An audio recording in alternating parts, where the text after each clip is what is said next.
mengetahui konsep pertumbuhan, faktor-faktor yang mempengaruhinya, parameternya apa saja, bagaimana melakukan monitoring, serta apa saja itu gangguan pertumbuhan.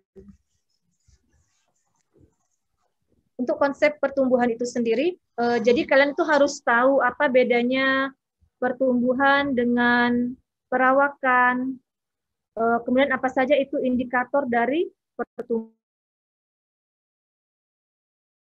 ya. Nah, sebelum kita masuk mengenai apa itu pertumbuhan, yang harus kalian ketahui dahulu adalah apa saja itu faktor-faktor yang mempengaruhi pertumbuhan. Jadi di sini mungkin kalian sudah tahu ada faktor prenatal, ada faktor postnatal, ya. Kalau faktor prenatal itu misalnya faktor dari ibu. Misalnya ibu ada dengan penyakit tiroid, penyakit kencing manis atau DM, atau ibu dengan penyakit infeksi, itu akan bisa mempengaruhi pertumbuhan dan perkembangan janinnya. Ada juga faktor plasentanya, mungkin plasentanya tidak terlalu bagus kondisinya, sehingga akan mempengaruhi suplai nutrisi kepada janinnya, juga faktor genetik. Nah, kalau yang postnatal itu setelah dia lahir, banyak ini, ada berbagai macam faktor yang saling berhubungan satu sama lain. Kalau untuk genetik misalnya ini akan mempengaruhi tinggi potensi genetik si anak kelak gitu kan. Jadi misalnya kalau secara genetik orang tuanya pendek, kemungkinan anaknya juga nanti akan pendek, tidak mungkin akan tinggi ya, melebihi potensi dia, kecuali ada kelainan. Dan juga nanti ada pengaruh juga gizi, lingkungannya, apakah dia happy, dibesarkan dengan lingkungan yang harmonis, itu akan pengaruh terhadap pertumbuhan dia kelak. Serta faktor hormonal yang tidak kalah penting di sini. Nah, untuk faktor genetik, misalnya kalau si anak ini mempunyai kelainan genetik, misalnya dengan trisomi 21 atau sindrom Down, atau juga pasien Turner, atau pasien akondroplasia atau Marfan syndrome, itu akan mempengaruhi pertumbuhan si anak, khususnya kalau kelainan kromosom ini tidak bisa kita ubah lagi ya, kecuali yang disebabkan oleh kelainan yang lainnya. Misalnya pada sudut bawah ini Seckel syndrome. Nah, ini juga kelainan bawaan yang tidak bisa kita ubah. Apa sih peran dari faktor genetik ini? Nah, ini dari faktor genetik, di sini kalian harus mengetahui tinggi badan kedua orang tua ya. Karena dari tinggi badan kedua orang tua kita bisa menghitung tinggi potensi genetik si anak itu kelak. Jadi rumusnya apa? Jadi rumusnya mid parental high dengan rentang 8,5 cm. Jadi kalau misalnya anaknya laki-laki, itu nanti tinggi badan ayah dan ibunya ditambah 13. Kalau untuk anak perempuan dikurang 13. Dari mana angka 13 ini? Karena rata-rata selisih tinggi badan anak perempuan dan anak laki-laki itu adalah selisihnya 13 cm gitu ya. Biasanya laki-laki lebih tinggi. Nah, rentangnya itu lebih kurang 8,5 cm. Jadi bisa ke atas, bisa ke bawah. Nah, di sini tampak bisa kalian lihat nanti tinggi potensi genetik si anak ya, berada di rentang di sini. Jadi dia kanalnya di rentang potensi ini, tidak melebihi atau tidak terlalu ke bawah. Nah, bagaimana juga untuk faktor nutrisi? Jadi kalau faktor nutrisi ini sangat berpengaruh sekali ya terhadap pertumbuhan. Nah, biasanya kalau faktor nutrisi ini bisa kita lihat yang dipengaruhinya dulu adalah penurunan laju pertambahan berat badan. Baru nanti pada suatu periode laju pertambahan tinggi badannya yang akan berpengaruh. Seperti itu. Maaf. Nah, untuk yang penyakit kronis juga bisa mempengaruhi pertumbuhan. Jadi di sini harus kalian cari riwayat penyakit kronis pada si anak tadi ya. Nah, ini beberapa kelainan hormonal, terutama yang berpengaruh adalah hormon pertumbuhan, tiroid, kortisol, seks hormon ya, insulin dan sebagainya. Nah, ini lebih kurang integrasi sistem hormon. Di sini yang paling utama adalah hormon pertumbuhan. Jadi di sini dia akan berkaitan kerjanya dengan hormon tiroid, hormon seks steroid yang akan menstimulasi kerja dari growth hormone. Jadi bila salah satu ini terganggu, maka akan turut mempengaruhi juga kerja growth hormone. Jadi di sini perlunya kerja hormon ini adalah bersifat integrasi, satu sama lain harus saling mendukung. salah satunya mengalami kelainan maka akan mengganggu kerja hormon yang lainnya. Bagaimana dengan hormon pertumbuhan, yaitu hormon yang utama? Jadi di sini dia berperan untuk pertumbuhan tulang panjang serta maturasinya. Nah, di sini akan berperan utama juga untuk pacu tumbuh saat pubertas di bawah pengaruh hormon seks steroid pada saat anak tersebut pubertas, ya. Nah, jangan lupa juga hormon pertumbuhan berpengaruh juga terhadap kelenjar lemak, dia akan menyebabkan lipolisis dan sebagainya. Jadi tidak hanya berperan pada tulang panjang saja. Di sini bisa kalian lihat secara untuk metabolisme tulang, peranan dari hormon pertumbuhan, untuk pertumbuhan linier, untuk pengaruhnya di jaringan lemak serta otot. Nah, hormon tiroid nanti saya akan jelaskan secara khusus kepada kalian bagaimana pengaruhnya yang sangat besar saya terhadap pertumbuhan, terutama pada masa periode infant atau 3 tahun pertama. Di sini dampaknya sangat besar terhadap perkembangan otak si anak. Nah, untuk hormon seks steroid apa itu? Itu adalah hormon yang dikeluarkan pada saat anak memasuki fase pubertas yang akan berpengaruh untuk menimbulkan tanda-tanda seks sekunder. Jadi ada yang namanya hormon pada wanita estrogen ataupun pada laki-laki androgen gitu ya, yang dia akan menyebabkan pacu tumbuh. Jadi adanya growth spurt saat pubertas. Jadi pertumbuhan yang sangat cepat sekali pada pubertas. Di sini akan bekerja sama dengan hormon pertumbuhan juga. Nah, ini tidak kalah penting. Jadi kalau kalian ditanya faktor apa yang mempengaruhi pertumbuhan, itu yang harus dipertimbangkan adalah faktor psikososial ya. Jadi kalau anaknya happy, dibesarkan di lingkungan yang harmonis, bahagia, maka itu akan turut juga mendukung optimalisasi pertumbuhannya. Jadi kalau anaknya stres, mengalami neglected atau kekerasan dalam rumah tangga dan sebagainya, itu akan secara tidak langsung akan menghambat pertumbuhan si anak tersebut. Nah, baiklah, setelah kalian mengetahui faktor-faktor apa yang mempengaruhi pertumbuhan, kita akan memasuki mengenai pembahasan apa sih yang disebut dengan monitoring pertumbuhan, apa saja yang harus dievaluasi dalam pertumbuhan. Nah, di sini nanti kalian harus mengetahui apa itu kecepatan tumbuh atau velositas. Nah, di sini merupakan suatu data monitoring. Kemudian kalian juga harus bisa mengukur proporsi tubuh, yaitu rasio segmen atas bawah, rentang lengan, dan juga harus kalian mengetahui proporsi berat badan terhadap panjang badan atau tinggi badan. Kemudian juga mengenai potensi tinggi genetik yang sudah saya jelaskan tadi ya. Kemudian harus kalian ketahui juga ada tidaknya dismorfologi, karena ini akan berpengaruh apakah pertumbuhan itu dipengaruhi oleh faktor genetik atau gangguan kromosom atau faktor yang didapat lainnya. Kemudian nanti akan saya jelaskan juga mengenai apa itu bone age atau usia tulang. Nah, tidak kalah penting bila kalian melakukan monitoring atau evaluasi pertumbuhan, harus kalian tanyakan di anamnesis, misalnya adakah penyakit, adakah riwayat perkawinan sedarah yang tentunya bisa menimbulkan beberapa penyakit yang sifatnya diturunkan ya, apalagi secara autosomal dominan maupun resesif, itu akan keluar semua.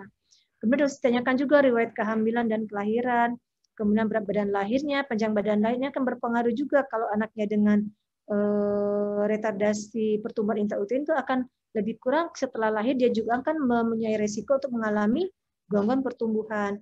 Kemudian harus kita juga status pubertasnya orang tua, itu akan berpengaruh. Jadi kalau orang tuanya ada riwayat pubertas terlambat, biasanya pada anaknya juga akan mengalami riwayat pubertas terlambat. Nah, setelah kalian dapatkan data orang tua, dapatkan data tinggi potensi genetik, baru kalian melakukan pengukuran data antropometri si anak tadi yang akan kalian plotting di kurva pertumbuhan ya. Nah, ini saya jelaskan tadi di depan apa itu bedanya pertumbuhan, perawakan ya. Jadi kalau perawakan itu apa? Jadi misalnya ada kalian mengukur tinggi badan seorang anak atau berat badan atau lingkar kepala yang dilakukan pada suatu waktu dan kalian plotting. Nah, di sini kalian hanya mendapatkan data perawakan. Jadi kalian hanya bisa mengetahui setelah diplotting di kurva pertumbuhan, kalau dia di bawah persentil 3, oh anak ini berperawakan pendek misalnya. Misalnya di plotting antara persentil 3 dan 97, oh anak ini berperawakan normal. Atau di plotting dia di atas persentil 97, oh anak ini berperawakan tinggi.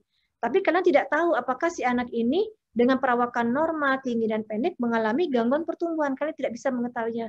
Kalian hanya mengetahui saja perawakan si anak tersebut. Nah, seperti ini. Jadi bila kita mendapatkan perawakan misalnya seorang dengan ras Asia dengan 150, Mungkin di populasi kita menganggap dia berperawakan normal. Lain halnya bila yang perempuan Asia tadi terbang ke Eropa, maka di populasi orang Eropa dia dianggap berperawakan pendek tentunya kan, karena di sana rata-rata mungkin berperawakan normal itu rata-rata sekitar 170 cm. Atau sama juga seperti anak laki-laki pada ras Asia, mungkin rata-rata dengan perawakan 160 dianggap masih tinggi badan rata-rata ya, gitu. Tapi kalau ketika dia terbang ke Eropa, mungkin dengan perawakan yang sekarang dia dianggap berperawakan pendek di Eropa. Jadi ngerti ya? Itulah bedanya perawakan dan pertumbuhan. Jadi dengan perawakan kita belum bisa menentukan apakah ada gangguan pertumbuhan. Nah, ini tidak kalah penting cara kalian melakukan pengukuran antropometri. Nah, bila si anak tersebut belum bisa berdiri dengan sempurna atau rata-rata di bawah usia 2 tahun, maka harus kalian melakukan pengukuran panjang badan. Jadi lebih kurang seperti ini caranya. Dan ini harus bantuan 2 orang pengukur untuk mendapatkan hasil yang tepat. Jadi permukaan dasar tubuhnya harus benar-benar menempel pada alat ukur stadiometer ini. Nah, kalau anaknya sudah bisa berdiri atau tingginya lebih atau usia lebih di atas 2 tahun, kita bisa melakukan pengukuran seperti ini. Misalnya dia berdiri tegap, pengukuran mulai di atas puncak kepala atau verteksnya, tidak boleh memakai alas kaki, ya. Nah, jadi kalau kita dapatkan pengukuran tunggal, itu yang kita sebut dengan perawakan, ya. Nah, seperti yang saya jelaskan tadi, apakah orang yang berperawakan pendek akan selalu kita sebut tidak normal, apakah perawakan normal itu selalu kita yakin dia normal, atau perawakan tinggi kita yakin dia selalu normal. Nah, ini yang makanya kita memerlukan data monitoring ya, agar kita mendapatkan laju pertumbuhan gitu. Konsep ICP. Nah, untuk pengukuran periodik tinggi badan tadi, makanya diperlukan sebagai data monitoring kita. Di sini bisa akan kita lihat pola laju pertumbuhannya gitu kan. Bisa kita lihat juga kanalisasi kan, apakah dia memotong persentil dan sebagainya. Ya, itulah perlunya monitoring. Nah, masuk ke laju pertumbuhan, dari tadi berbicara tentang pertumbuhan, laju pertumbuhan. Apa itu laju pertumbuhan? Jadi laju pertumbuhan itu adalah bertambahnya pertumbuhan, misalnya parameternya tinggi badan dalam rentang waktu tertentu gitu kan. Nah, di sini kita memakai konsep ICP dari Carlberg sebagai patokan laju pertumbuhan yang normal. Bagaimana konsep ICP ini? Jadi kita membaginya menjadi fase infan, usia 0 sampai lebih kurang 2-3 tahun, fase anak, dan fase pubertas. Ya. Mengapa dibagi pada fase ini? Seperti pada kurva, bisa kalian lihat pada usia 0 sampai 2-3 tahun pertama, itu kecepatan pertumbuhannya sangat menurun drastis. Yang pada 1 tahun pertama, laju pertumbuhannya 25 cm, memasuki tahun kedua turun menjadi 12,5 cm, memasuki tahun ketiga turun lagi sekitar 8 cm. Nah, pada fase infant ini nanti dia akan mencari kanal genetik dia, ya. Nah, di fase childhood ini dia laju pertumbuhannya lebih kurang bisa kita katakan konstan antara 5 sampai 7 cm. Dia tidak boleh ada percepatan ataupun perlambatan. Nah, pada fase pubertas dia akan naik lagi ini kecepatan pertumbuhannya yang kita sebut tadi di awal dengan istilah growth spurt. Nah, ini kalau fase bayi, ini dasar-dasar yang harus kalian ingat. Jadi pada fase bayi ini terjadi penurunan laju pertumbuhan. Dan ini sangat dipengaruhi oleh apa? Faktor nutrisi, hormon pertumbuhan, dan hormon tiroid. Nah, di sini terjadi kanalisasi. Jadi kanalisasi ini apa? Jadi si anak ini mencari alur potensi genetik dia. Jadi misalnya si bayi lahir kecil, tapi dia dengan potensi genetik dia orang tuanya besar. Maka dia nanti di sini bisa mengalami apa yang namanya catch up. Jadi dia yang tadinya berada di persentil di bawah potensi genetik dia akan mengalami tumbuh kejar untuk masuk ke persentil dia yang di atasnya. Atau bisa jadi bayinya ini lahirnya besar, padahal sebenarnya secara potensi genetik dia kecil, maka dia akan mengalami yang namanya catch down atau penurunan persentil untuk memasuki kanal dia. Di sini harus dilakukan penilaian yang hati-hati ya. Jadi ingat kanalisasi ini hanya terjadi pada fase infan. Nah, pada fase anak ini si anak ini rata-rata sudah berada di kanal dia. Jadi kalau berada di kanal dia ini pertumbuhannya sudah konstan atau linier. Jadi lajunya ini lebih kurang 5 sampai 7 cm. dia nggak boleh mengalami percepatan. Hati-hati, jangan ada gangguan, sesuatu gangguan pertumbuhan, bisa pubertas prekok, bisa karena kelebihan hormon tiroid, kelebihan hormon pertumbuhan, ataupun tidak boleh juga mengalami perlambatan. Berarti ada gangguan pertumbuhan juga, bisa karena mungkin hormon pertumbuhannya yang kurang, gangguan hormon tiroid, atau dan sebagainya, penyakit kronis, dan sebagainya. Nah, di sini yang dominan mempengaruhi pertumbuhan itu adalah growth hormone dan hormon tiroid. Nah, kalau pada fase pubertas, dia akan mengalami pacu tumbuh kembali nih, akselerasi pertumbuhan. Dan di sini adalah akibat pengaruh hormon seks dan hormon pertumbuhan. Nanti di akhir pubertas, dia akan mengalami pemberhentian pertumbuhan karena lempeng epifisisnya sudah menutup, ya. Nah, pada fase bayi tadi yang saya sebutkan, kanalisasi menurut tinggi potensi genetik dia, ya. Jadi misalnya potensi genetik dia di persentil 25 sampai 50 nih, dia lahir di persentil kelima, maka dia akan mengalami catch down untuk masuk ke kanal dia, gitu ya, atau dan sebagainya. Nah, di sini apa maksud dari di sini?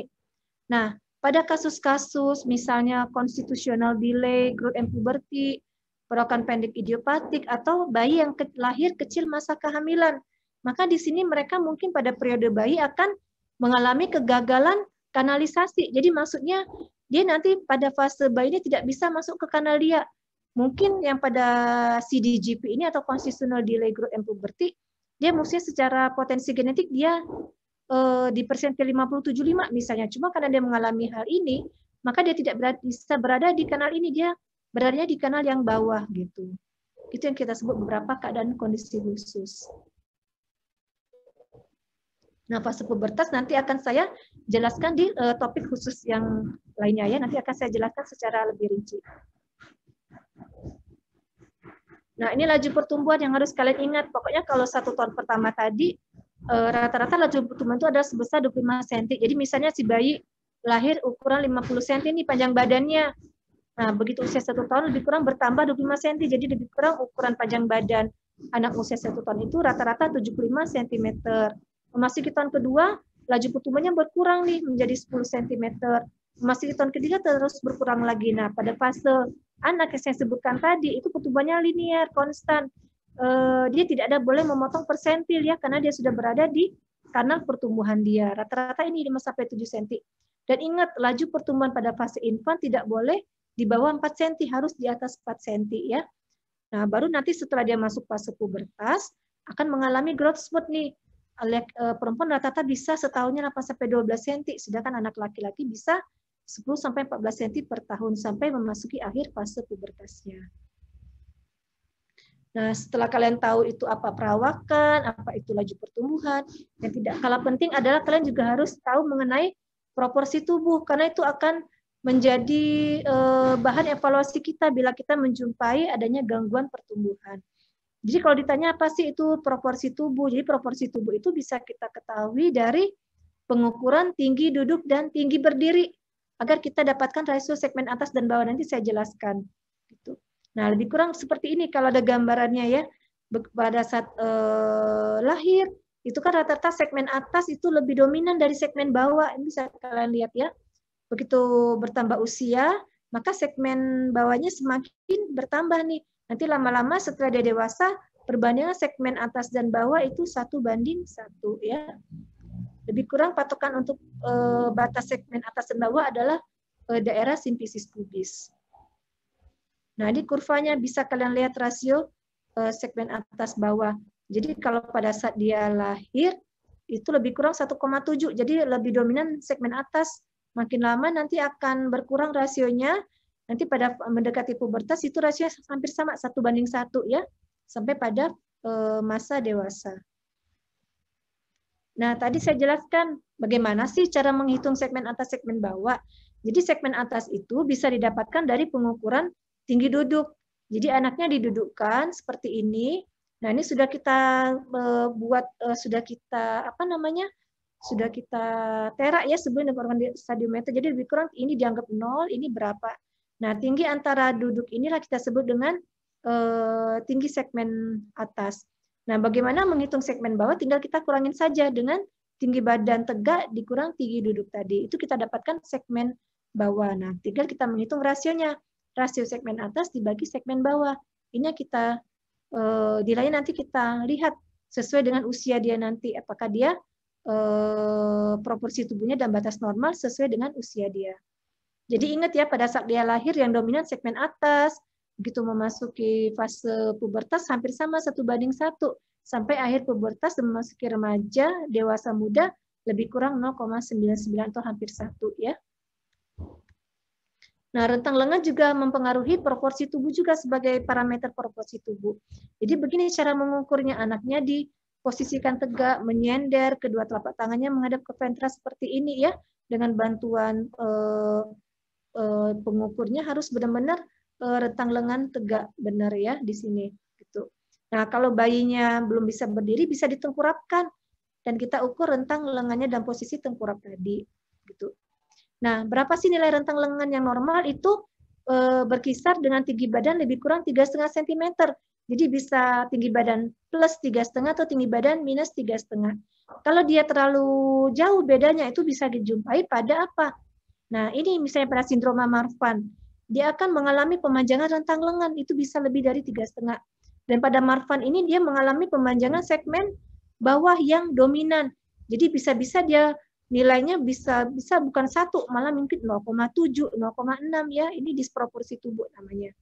Atau ini pada kasus akondroplasia, atau yang bisa kalian ketahui, misalnya tokoh masyarakat itu adalah Ucok Babah misalnya.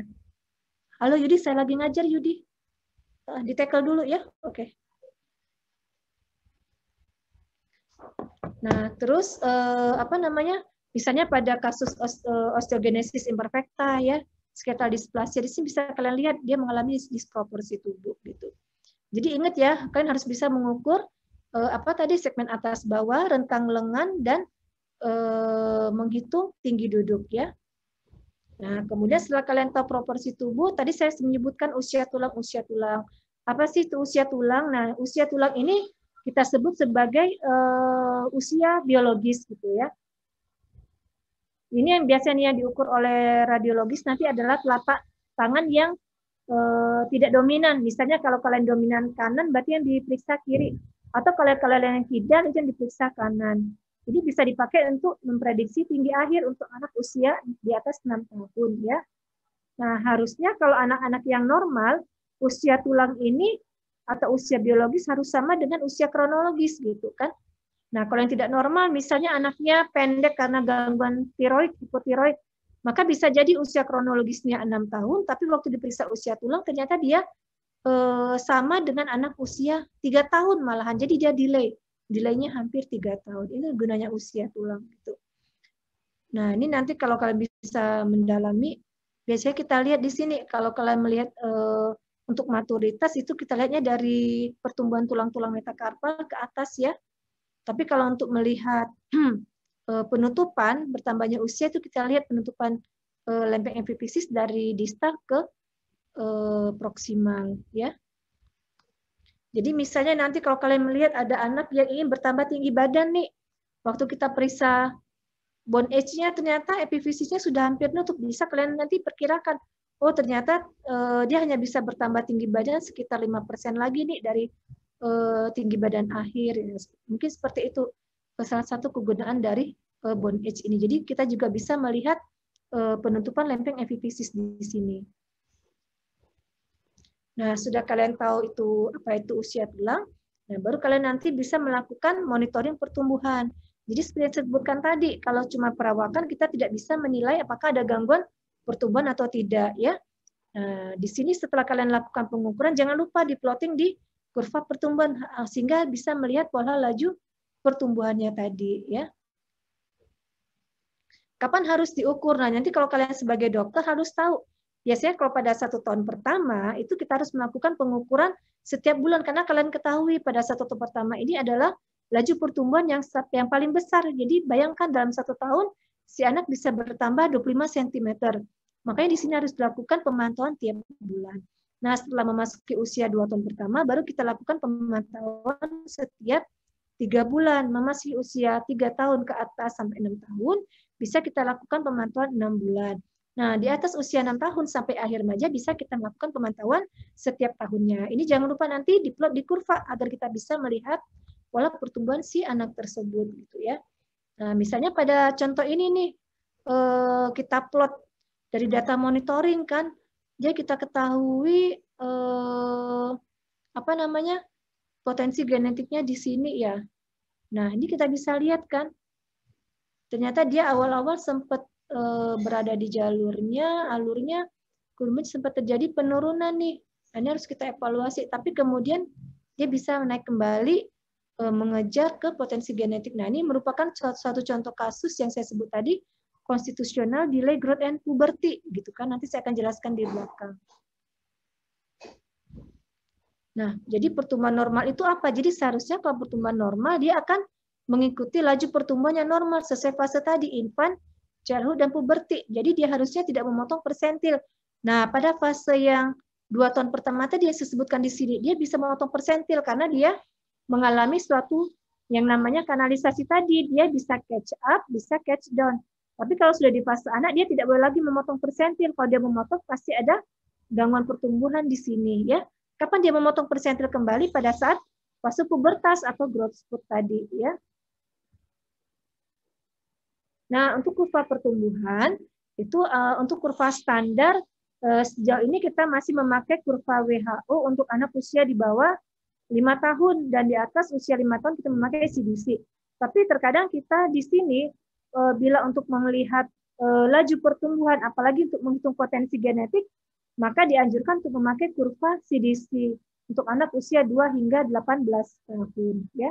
Karena pada WHO kita tidak bisa mengeplot tinggi potensi genetiknya, karena tinggi potensi genetik ini adalah menunjukkan tinggi badan akhir si anak tersebut. Di mana, apa itu tinggi badan akhir? Di mana si anak tidak akan mengalami pertumbuhan lagi. Kapan itu? Yaitu pada fase akhir pubertas atau pada fase akhir anak. Rata-rata usianya adalah 18 sampai 20 tahun. Jadi kita ngeplotnya di usia ini, ya. Nah, ini nanti kita bisa download sendiri ya untuk kurvanya. Nah, ini salah satu contoh kurva CDC yang saya jelaskan tadi gitu kan. Nah, di kurva CDC ini kalian enak bisa ngeplot begitu ngeplot perawakan si anak bisa kalian lihat nih sesuai potensi genetik dia kan, apakah dia sesuai dengan potensi genetik. Dan jangan dia berada di sini misalnya padahal potensi genetik dia di sini.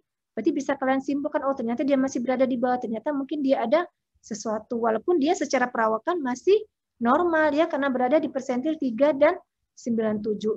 Tapi hati-hati nih, tadi disebutkan tadi ada yang namanya perawakan pendek. Ternyata memang potensi genetik dia memang pendek. Itu kita sebut dengan perawakan pendek normal atau familial short stature. Tapi kalau kita plot jauh di bawah sini, itu biasanya perawakan pendeknya sudah patologis ya. Jadi jangan lupa menghitung tinggi potensi genetik ya, untuk menilai apakah dia sesuai potensi genetik anak tersebut. Nah ini yang saya sebutkan tadi. Kalau kalian cuma dapat data perawakan, kalian tidak bisa mengetahui apakah dia mengalami gangguan pertumbuhan. Nah, dengan mendapatkan data monitoring, pengukuran beberapa kali parameter pertumbuhan, bisa kalian lihat laju pertumbuhannya si anak ini. Ya. Nah, dari sini kira-kira apa namanya bisa kita lihat kan di kurva A. Ini si anak sepertinya dia mengikuti laju pertumbuhan ya. Paralel dia tidak memotong persentil, tetapi ternyata dia waktu di plot dia berada di bawah persentil 3 gitu ya. Nah ini kira-kira pertumbuhannya normal atau tidak gitu kan. Jadi si anak ini perawakan pendek tapi pertumbuhannya normal gitu. Nah lain halnya dengan ini, si anak ini di plot di antara persentil 3 dan 97, jadi kita sebut perawakannya normal. Tapi dari data monitoring ternyata kita lihat, loh kok dia memotong persentil. Berarti si anak ini mengalami pertumbuhan yang terganggu. Jadi ingat perawakan tidak bisa mewakili pertumbuhan ya. Jadi bisa jadi dia berperawakan normal tapi pertumbuhannya terganggu. Bisa jadi si anak perawakan pendek tapi ternyata pertumbuhannya normal ya. Jadi itulah pentingnya data monitoring. Jadi untuk melakukan monitoring pertumbuhan harus kita dapatkan data yang valid. Itu bagaimana dengan pengukuran antropometri yang benar. Dan kita menggunakan referensi sesuai. Jadi ingat, waktu kita plotting harus sesuai dengan melihat dia jenis kelaminnya apa, sesuai dengan usianya kita plot, ya dan sebagainya. Nah, ini tadi yang saya sebutkan. Misalnya ada anak si A nih dengan potensi genetik sekian gitu kan. Ternyata dia potensi genetiknya tuh tinggi badannya antara lebih kurang 158 sampai 169 gitu kan. Pada suatu saat usia kita plot dia berada di persenti ke-50. Kita lihat nih, dia secara perawakan normal dan ternyata berada di potensi genetik dia. Berarti kita bisa katakan si A ini normal. Nah, kemudian mungkin pada suatu waktu data monitoring B yang anak yang sama di usia yang sama di usia yang berikutnya, ternyata waktu kita plot perawakannya memang masih normal antara 3 sampai 97. Tapi dia sudah berada di bawah potensi genetik dia. Maka kita bisa simpulkan, wah ini mungkin ada sesuatu nih, ada gangguan pertumbuhan. Apalagi dia sudah mengalami penurunan persentil ya. Jadi jangan hanya berpatokan kalian sudah cukup senang, dia perawakannya normal. Tapi kita harus tahu, dia ternyata nggak ada mengalami gangguan pertumbuhan ya. Jadi ingat, makanya kalau kalian menilai pertumbuhan, tidak bisa kalian hanya melakukan pengukuran satu waktu perawakan. Karena kalian hanya mendapatkan data perawakan saja, tapi tidak mengetahui apakah si anak itu mengalami gangguan atau tidak pada pertumbuhannya. Nah, setelah tahu bisa mengukur pertumbuhan, tadi kan sudah disebutkan perawakan normal itu antara 3 dan 97. Bagaimana dengan perawakan pendek? Jadi secara statistik, perawakan pendek itu adalah bila kita melakukan pengukuran dan hasil pengukurannya itu tinggi badannya berada di bawah atau berada lebih dari 2 standar deviasi di bawah nilai rata-rata populasi tersebut. Atau kalau dengan persentil di bawah persentil ketiga gitu ya. Nah, dari data hasil statistik, kalau kalian melakukan plotting, bila anak itu dengan berperawakan pendek, tapi masih berada antara rentang min 2 sampai min 3, jadi lebih kurang di sini, itu rata-rata sebagian besar itu perawakan pendeknya itu masih normal. Gitu ya. Tapi kalau kalian plotting, ternyata perawakan pendeknya sudah jauh di bawah min 3 ke bawah, itu rata-rata perawakan pendeknya itu tidak normal atau patologis. Nah, ini yang harus kita evaluasi lebih dalam untuk mencari etiologinya, ya. Nah, ini ada panduan bagi kalian, ada panduan bagi kalian untuk mengevaluasi perawakan pendek. Jadi ingat, setelah kalian plotting, dapat nih perawakan misalnya, ya ternyata si anak ini perawakan pendek gitu ya. Nah, ingat tadi, dengan data monitoring, kalian bisa mengukur laju pertumbuhannya. Jadi walaupun dia perawakan pendek, ternyata kalian dapatkan laju pertumbuhannya normal nih. Wah, jangan-jangan dia memang perawakan pendek yang normal atau varian normal. Kalian ukur, tadi kan sudah kalian hitung potensi tinggi genetiknya. Ternyata memang dia pendek dan berada di rentang tinggi potensi genetik. Nah, ini yang kita sebut dengan perawakan pendek bawaan atau familial atau genetik. Memang orang tuanya pendek, mau diapain ya gitu. Nah, kalau kalian periksa usia tulang, ini usia tulang atau usia biologisnya sama dengan usia kronologisnya. Nah, atau juga kasus-kasus tadi yang constitutional delay growth and puberty, ini apa sih? Ini biasanya dia dari riwayat orang tuanya itu dengan mengalami pubertas yang terlambat. Jadi apa ini? Yang saya sebutkan tadi. Biasanya kan pada fase infan 3 tahun pertama si anak ini akan mengalami kanalisasi. Dia akan mencari kanal dia sesuai dengan potensi genetik. Nah, pada constitutional delay growth and puberty ini dia tidak mencapai kanal dia nih gitu ya. Tapi nanti pada fase pubertas dia akan mengalami catch up, dia akan kembali ke kanal dia. Nah, pada kalian periksa usia tulang biasanya dia memang usia biologisnya agak telat sedikit tapi tidak terlalu jauh. Dan ingat, ada riwayat keluarga di sini ya. Nah, tadi bila perawakan pendeknya ternyata waktu kalian ukur laju pertumbuhannya ternyata dia tidak normal. Nah, jangan lupa kalian ukur proporsi tubuhnya nih. Berarti kita sudah menyimpulkan wah ini ternyata perawakan pendek tapi yang tidak normal kan karena laju pertumbuhannya terganggu. Lihat dia kalau anaknya proporsional, lihat lagi kalau proporsi berat badan terhadap tinggi badannya meningkat, jadi cenderung anak ini pendek tapi gembul, gemuk gitu ya, cabi. Nah, ini biasanya ada kelainan endokrin. Tapi kalau dia proporsi berat badan tinggi badannya turun atau kelihatan anaknya pendek kurus, ini biasanya disebabkan masalah nutrisi, penyakit kronis, psikososial dan sebagainya gitu ya. Berarti ini pendeknya karena gangguan kronis lainnya. Nah, tapi kalau ternyata kalian dari hasil pengukuran proporsi tubuh jadi disproporsional, itu biasanya ada kelainan di tulang skeleta displasia. Misalnya anak itu akondro atau hipokondroplasia, atau osteogenesis imperfecta, atau kalau jumpai muka dismorfik, kayak sindrom Down, muka mongoloid, ini mungkin ada kelainan kromosom. Ya. Nah, ini yang kelainan yang pendek normal atau familiar short stature tadi. Jadi dia secara perawakan dia pendek, tapi dilihat ternyata dia memang sesuai potensi genetik dia, ya gitu. Jadi disebut familiar short stature. Jadi tidak diapa-apain ya. Nah, ini CDGP tadi biasanya dari riwayat orang tuanya dengan pubertas terlambat. Jadi pada awal-awal dia pertumbuhannya berada di bawah persentil 3, tapi nanti lama-lama dia di fase pubertas akan mengalami peningkatan laju pertumbuhan, dan dia akan masuk kembali ke kanal dia, ya. Jadi tinggi badan akhirnya tetap tidak pendek dia. Nah, ini contoh sindrom perawakan pendek dengan sindrom. Jadi ingat, kalau ada anak pendek, lihat apakah ada mukanya dismorfik atau agak beda ya.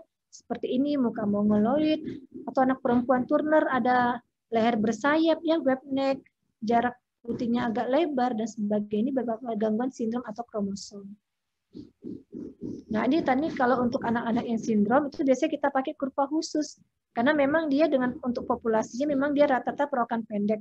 Kalau kalian pakai kurva yang kita itu nanti terlihat jauh sekali dia berada di bawah ya. Ini harus analisa kromosom. Nah, untuk untuk defisiensi hormon pertumbuhan biasanya ini akan kalian lihat dia mengalami penurunan persentil yang sangat bermakna di usia childhood. Jadi mungkin pada fase infant dia masih dalam rentang normal karena potensi genetik, tapi setelah masuk fase infant dia akan mengalami penurunan laju pertumbuhan, gitu kan. Sedangkan untuk penambahan berat badannya tidak ada gangguan sehingga dia kesannya si anak ini gemuk tuh, rasio berat badan tinggi badannya meningkat ya. Jadi kalau didapatkan anak perawakan pendek, laju pertumbuhannya terganggu, cenderung gemuk, itu biasanya gangguan hormonal atau endokrin.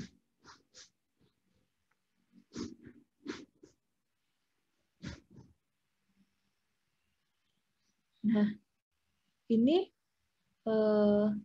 kira-kira secara perawakan ini gimana? Normal atau tidak? Dengan memberitakan tinggi potensi genetik dia. Mungkin ada yang mau ini urun pendapat? Kira-kira normal nggak ini? Secara perawakan dia antara persentil 397, perawakannya normal ya. Waktu kalian lihat di potensi genetik dia, ternyata dia masuk di potensi genetik dia. Ternyata dia normal memangnya sesuai potensi genetik.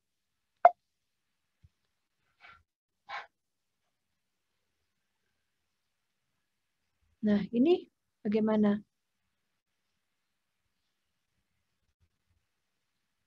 Ternyata walaupun potensi genetik dia di sini, pada saat kalian lakukan data monitoring, ternyata dia sempat menurun gitu kan. Padahal dia sempat berada di potensi genetik yang paling atas. Berarti ada sesuatu gitu ya. Apa bisa karena penyakit kronis atau infeksi, walaupun dia tetap berada di rentang potensi genetik dia ya. Makanya butuh data monitoring. Nah, ini biasanya disebutkan apa? Karena kekurangan, kalau yang kasus-kasus seperti ini dilihat perbandingan terhadap penambahan berat badannya. Ternyata pada kasus ini berat badannya juga menurun jauh ya. Nah, ini biasanya kasus-kasus karena malnutrisi, dia pendek tapi kurus gitu ya, cenderung kurus. Nah, kalau ini ternyata pada penambahan berat badannya tidak terlalu jauh menurun. Ternyata dia bermasalahnya di penambahan tinggi badan. Nah, ini biasanya faktor-faktor yang harus dicari. Mungkin ada gangguan endokrin atau apa ya. Jadi jangan kita biarkan dia tetap terus menurun berada di bawah potensi genetik. Jadi pada titik ini harus kita tangkap. Jangan kita tata laksana setelah dia berada di bawah potensi genetiknya. Jadi ini sebagai warning gitu ya. Jangan mentang-mentang dia masih berada di rentang, kita masih menganggap tidak apa-apa, tidak apa-apa. Jadi jangan harus cepat kita lakukan evaluasi kira-kira apa etiologinya, penyebabnya seperti itu ya. Jadi ngerti ya, kalau kalian memantau pertumbuhan jangan lupa dilihat rasio tinggi badan dan juga bagaimana untuk berat badannya ya.